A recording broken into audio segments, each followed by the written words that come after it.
Pablo Zambrano, presidente de la Cámara de Industrias y Producción, bienvenido a Contacto Directo. Muchísimas gracias, Stephanie. Un gusto estar en la audiencia de Ecuavisa. Buenos días. Las movilizaciones exigen respuesta en cuanto a lo laboral con dos objetivos: que se respeten derechos laborales y generar empleos también. El gobierno está en la obligación de conversar, lograr consensos, no solamente con los gremios, también con sus representantes, los trabajadores, también en la asamblea, con los que tienen que generar trabajo, además, las cámaras, los empresarios. Y cuando se alista en los próximos días a enviar ese proyecto de ley complementario en el ámbito laboral, ¿ya hay temas concretos que ustedes han planteado que sepan que sí se han incluido?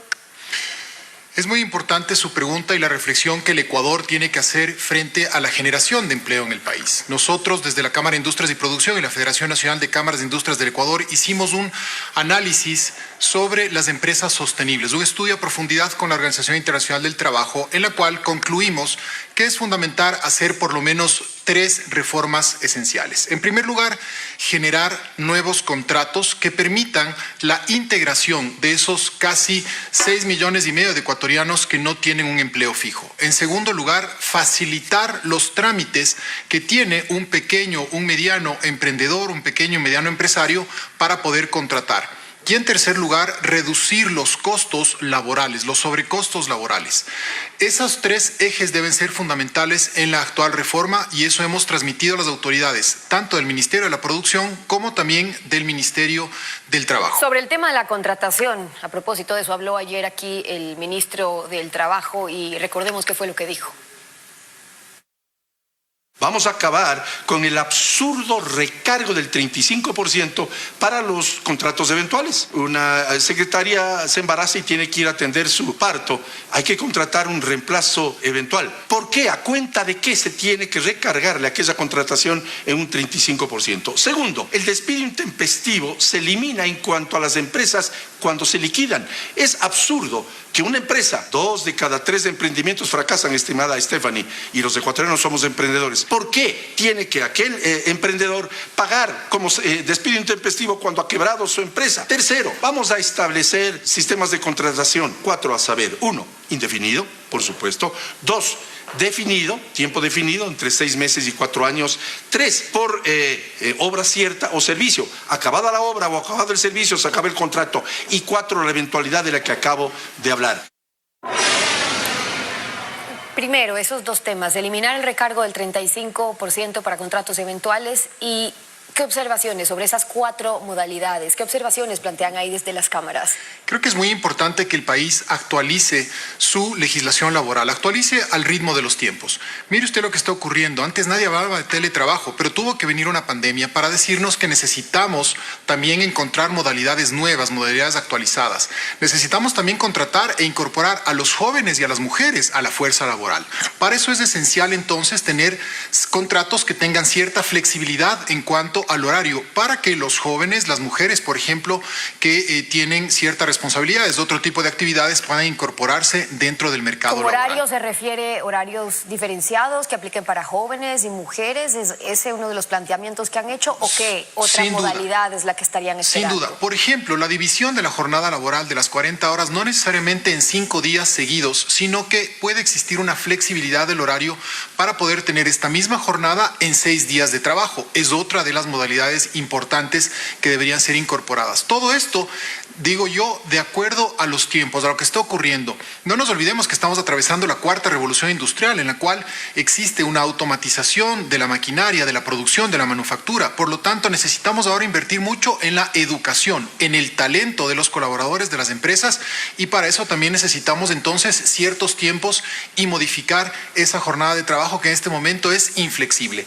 ¿Qué tenemos que hacer entonces? Generar una nueva normativa que permita incorporar a la mayor cantidad de ecuatorianos dentro del trabajo formal. El tema de que no sea despido intempestivo, como decía el ministro, cuando quiebran o cuando se liquidan las empresas, se lo aplicó en la ley humanitaria. Ahora la Asamblea tiene varias propuestas para intentar eliminar esa ley. De sectores de trabajadores consideran que se afectó en los trabajadores, me refiero a sus sueldos, a sus derechos laborales. Debería haber una diferenciación entre una empresa de emprendedores que cierra sus operaciones de sus primeros 5 o 10 años versus 30, 40 años de operación. ¿Qué consensos compromisos creen desde los gremios empresariales que puede haber ahí también en la Asamblea? Mire, yo creo que es fundamental que a los emprendedores de este país se les envíe un buen mensaje. Un buen mensaje para que puedan incorporar, generar 1, 2, 3 plazas de empleo y con esa manera podríamos aliviar esta gran carga de desempleo que existe en el país. No nos olvidemos que hay ciudades como Quito, en las cuales, por ejemplo, se duplica en un 13% el desempleo pleno, el desempleo abierto. Eso entonces es lo que nosotros tenemos que combatir. Tiene que existir también una condescendencia, una ayuda a quienes lamentablemente han fracasado en su negocio, en su emprendimiento. Entonces sí hay que tener una diferenciación. Pero ¿qué ocurre con aquellas empresas que han estado 30, 40 años y lamentablemente las condiciones, por ejemplo, de una pandemia tan dura como la que hemos sufrido, les obliga a cerrar? Nosotros consideramos que es un doble castigo porque tienes que cerrar tu negocio, pero además también pagar indemnizaciones. Con una excepción que no se debe. cuando ocurre una pandemia, digamos, algo extraordinario. Si no se trata del caso de una pandemia, ¿qué es lo que debería aplicar ahí? Bueno, sin duda una empresa, entonces, cuando tiene que hacer un cierre en el cual está previsto que lamentablemente va a salir del negocio, tiene que tomar sus precauciones debidas. Todas estas normas son normas que datan desde hace más de 30, 40 años. El Código del Trabajo fue en 1938 expedido. Entonces, lo que hay que hacer es modernizar la ley laboral y permitir que aquellos trabajadores que ya están bajo el régimen actual se mantengan sus derechos, pero de aquí en adelante hay que cambiar sin lugar a dudas. Y para el tema de emprendedores y para el tema de quiebras hay que tener una legislación específica para poder salvaguardar de una manera u otra ese incentivo de contratar, de formalizar al mercado, porque en este momento el problema que tenemos es que el 70% del mercado laboral en el Ecuador es informal. Cierto es que mientras sigue pasando el tiempo hay 5,5 millones de ecuatorianos que no tienen un empleo, que podrían trabajar pero no tienen oportunidad, que hay que facilitar la contratación, nadie se opone a ello, pero que hay que generar confianza para que también los empresarios quieran invertir, traer capital, reinvertir sus utilidades, como lo han dicho. ¿Qué otras condiciones han pedido que se incluyan en el proyecto para poder generar esas condiciones de confianza? Lo más importante, como ya he dicho, es que se envíen buenos mensajes a los emprendedores, a los inversionistas. No nos olvidemos que Ecuador está atravesando un momento muy importante frente a la comunidad internacional. El riesgo país ha bajado y permítame mostrar un gráfico que es importante. Ecuador es uno de los 3 países de la región que tiene atracción de inversión extranjera positiva. México y Paraguay son los otros 2 países. ¿Qué necesitamos entonces? Atraer capitales foráneos al Ecuador para que podamos nosotros tener de esa manera una mayor generación de producción y a través de la mayor generación de producción, empleo de calidad. Ese es el objetivo fundamental y debe ser el objetivo fundamental de todos los ecuatorianos. Para ese objetivo, el año pasado, más de 3,000 millones de dólares ingresaron a nuestro país desde un concepto de remesa, superando o comparable a lo que le pedimos al Fondo Monetario Internacional, para que los capitales se queden, para que el capital fresco llegue. ¿Qué más requieren en cuanto a lo tributario, por ejemplo? Ok, el impuesto a la salida de divisas, que ya lo han dicho. ¿Qué más? Se requiere que nosotros simplifiquemos las normas tributarias. El Ecuador es un país difícil para liquidar impuestos y para pagar impuestos. Necesitamos de igual manera seguridad jurídica porque el momento en que una empresa hace una liquidación tributaria no se le puede cambiar las reglas de juego a mitad de camino. Mire usted lo que ha ocurrido con las demandas ante el CIADI. Todas las demandas internacionales que ha recibido el Ecuador ante el CIADI ha sido por el cambio de las normas en medio camino. Tenemos un contrato, se cambia por una ley el contrato y eso obviamente es un incumplimiento que puede ser demandado en el exterior. Tenemos que demostrar fehacientemente que los ecuatorianos cumplimos con la ley, sabemos respetar los contratos y lo más importante, damos la bienvenida a los inversionistas extranjeros y también a los inversionistas nacionales para que puedan atraer sus capitales de vuelta. Y cuando hay un alivio tributario o una baja arancelaria, ¿cómo lograr que eso se vea traducido en un beneficio para la ciudadanía? Es decir, por ejemplo, las rebajas arancelarias que entraron en vigor desde el 1 de agosto, siendo una disposición directa, lo que sí puede manejar directamente el Ejecutivo. ¿El impacto se podrá ver en una rebaja en el precio al consumo? Porque no siempre pasa que bajan los aranceles y luego lo traducen al precio del consumidor. La baja arancelaria va enmarcada dentro de una estrategia de competitividad y una estrategia de fomento al sector productivo.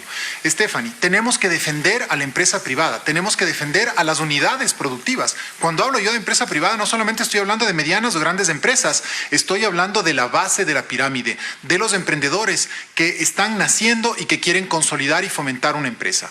Por eso es que la rebaja de aranceles lo que va a permitir es abaratar los costos de maquinaria y de bienes que se necesitan para la manufactura y la transformación de la manufactura, y eso sin lugar a dudas tiene que verse en los precios. Vemos también que la rebaja arancelaria se está dando para productos terminados como computadoras, televisores, cámaras, entre otras cosas, que también ya los precios están bajando en el mercado. ¿Ese impacto estiman que se pueda ver en el mercado cuándo?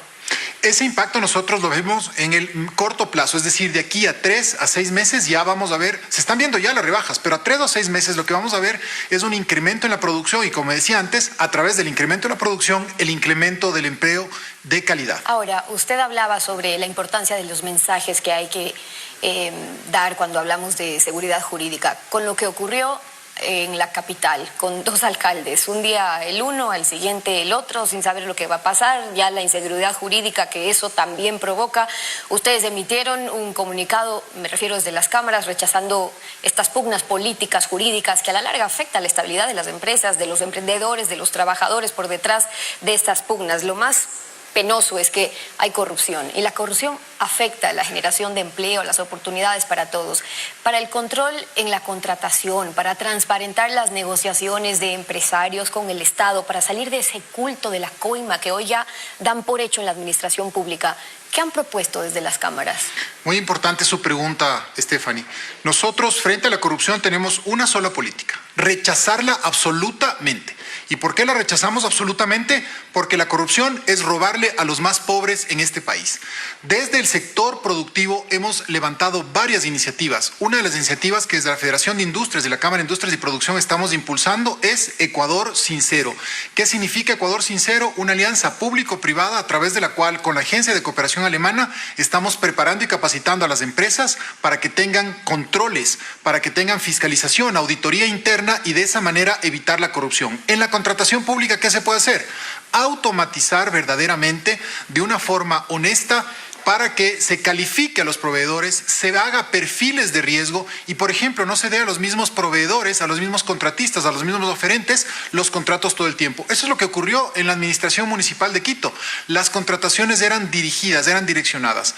La institucionalidad en la ciudad de Quito tiene que ser dirimida por la Corte Constitucional. Hay un muy buen pronunciamiento del Tribunal Contencioso Electoral el día de ayer y esperamos que esto se solucione lo más pronto posible. Las propuestas desde la Cámara de Industrias y de la Producción, Pablo Zambrano, presidente, acompañándonos hoy en Contacto Directo. Muchas gracias. Muchísimas gracias a usted.